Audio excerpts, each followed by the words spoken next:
Hello everyone and welcome back to another video, and in this video we are headed to Joint Base Andrews Airshow. So if you are not familiar with Joint Base Andrews is located in Maryland. Joint Base Andrews is a military base and they are also known for being the president's base. So the president does fly in and out of Joint Base Andrews, and Joint Base Andrews also flies in important personnel. Joint Base Andrews is the home to the 89th Airlift Wing, which operates the aircraft that is known as Air Force One. And this specific aircraft is especially for the President of the United States. So I am definitely not an expert on all of this information about the base. I did a quick Google, so that's a lot of the information that is on Google. So if you want more information on Joint Base Andrews and you're interested in their aircrafts, go check it out because you can see all the different aircrafts names, which I have no idea what they're called from the top of my head. I would have to go back and Google them and tell you the names of the aircraft through Google. So that's just some quick information about Joint Base Andrews. But on the specific day, we are headed to their air show. And they do have different air shows throughout different military bases, but this one that we are headed to is the one in Joint Base Andrews, Maryland. So this is my first time going to an air show, so I was really excited, but I also do have little ones, so I wasn't sure how they were going to do with the loud noises because it does get very loud. And honestly, I didn't know how loud it actually was going to get, since I've never been to an air show. My husband has been to an air show and he actually worked this air show. We went on Sunday, he worked on Saturday. But yeah, so he told me that it was going to be super loud, but I didn't realize that it was going to be as loud until I was there in person. So it is recommended to take headphones for the little ones, and we did, and that did help a lot with them feeling better about the loud noises. So most of the little ones that I saw there were wearing headphones. So again, if you do plan on going to an air show and you're taking little ones, definitely take the headphones.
when we got there, there was shuttle buses. They used school buses to drive you to the area where they were having the main event.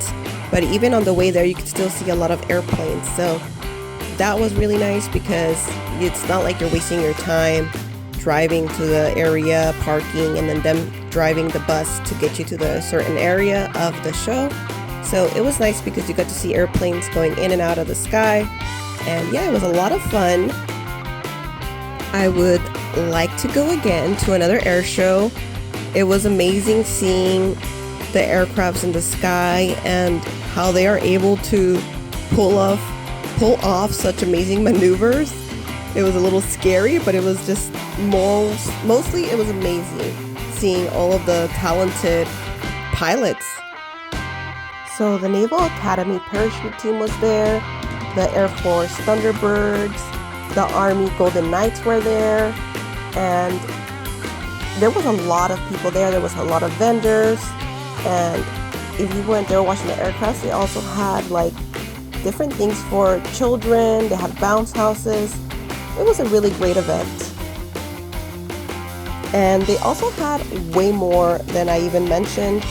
And this being my first air show, I do recommend you go to an air show if you have the opportunity, because it was really amazing to be there in person instead of seeing it through a video, and it was a lot of fun.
So I didn't get to record a lot of the performances, but the ones that I did get were still amazing. So just know that there's way more. So if you do get the chance, definitely go to an air show. I hope you enjoyed this video. Don't forget to like and subscribe. Thanks so much for following me on my YouTube journey, and we'll see you on the next video.